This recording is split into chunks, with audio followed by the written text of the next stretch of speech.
I just wore a little headband. I darling. love that you wore your headband tonight. I'm gonna play tennis later, so I just thought I would.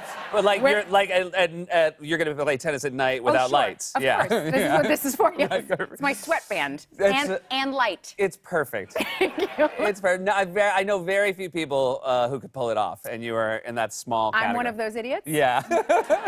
Actually purchased this myself. Yep. Oh, good. Yep. Well, I'm glad you're owning up to it and everything. Yep. Yeah. I hope it wasn't at the store that I was gonna buy mine at. And... Yeah, they only had one. Oh, the one no. You're gonna have to go to the other Okay, store that gotcha. carries these. So I want to ask you. Were in Vancouver. You did a TED Talk. Which is when I bought this, but sorry. It was my gift after the TED Talk at Gucci. So for those who don't know, I mean, were you nervous? And what is the the undertaking of a TED Talk? I was terrified. Uh-huh. You write a talk. They don't like to call it a speech because it's supposed to be a relaxed sort of conversational situation. Little did I know that you don't have a teleprompter. Okay, so you got to memorize. Yes, but I was like, no, I'm having. What's the time limit? They all have. They like you to be between 9 and like 12 minutes. Okay. I did 10. Nice. I think when well, that's right in there. Right, it is. Yeah. Check. I remember when I rehearsed it, it was about 9, so I was, in the moment. It got a little longer. Good. I was happy with my material, but terrified. Kept rehearsing it. And I don't know, and it happened. It was honestly one of the scariest things I've ever done in my life. I felt like every smarty's pants, smarty person was like sitting there looking at me like, none of this. Yeah. Yeah. You don't get the sense that dummies show up to TED Talks. No. Yeah. So I was terrified. Yeah.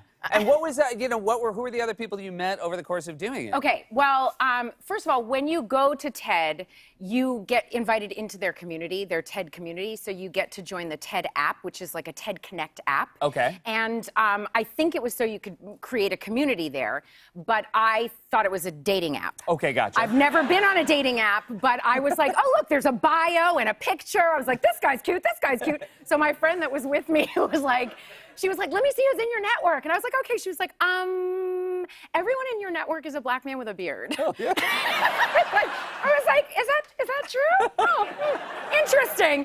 So I was like wandering around at TED, like thinking, I bet you he's in my network. He's in my network. Betcha that's one of my guys in my network. And then, okay, so then I rehearsed, and the day I was supposed to do my talk, like 2 hours before, they told me I was going to open the conference, like be the first person. And I was, excuse my French, but bricks. Yeah. I was a little out of my body, whatever, but I'm still seeing my people. A lot of pressure to be the opener. Yeah. Yeah. So I was a little out of my body, and I decided that maybe I would have some of the people in my network, like some of the other black folks that were there, do a Wakanda Forever if I got on stage. Yeah. Seems like a great idea. Right. I thought. Yeah. What?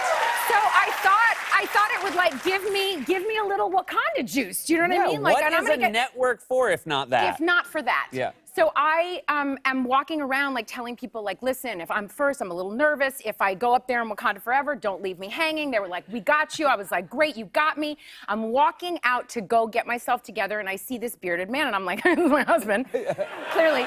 So I'm walking towards him. I'm like, bearded, yeah. And he's like, hey. I'm like, hey. And he's like, this is my wife. I was like, not my husband. So he introduces me to his wife, and then I'm like, hey, by the way, I'm first up. I'm a little nervous. If you're in the room, like, please, like, Wakanda Forever with me. And he was like, uh-huh.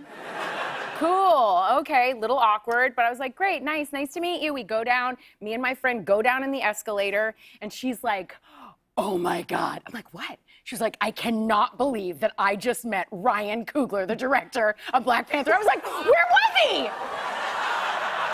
Where was he? She was like, what are you talking about? That's who you just said asked to Wakanda Forever. I was like, oh my God, I am such an idiot. And so we tried to go back up to find him, and he had like disappeared into Wakanda. He was gone. I was like, clearly I'm not gonna be in Wakanda too. But yeah, so anyway, I asked the director of Black Panther to Wakanda Forever. It would have been great if he had said to you, and if I'm having trouble, if you could just go Blackish. Yeah. He didn't say that. He was just like, foot in mouth. Well, Stop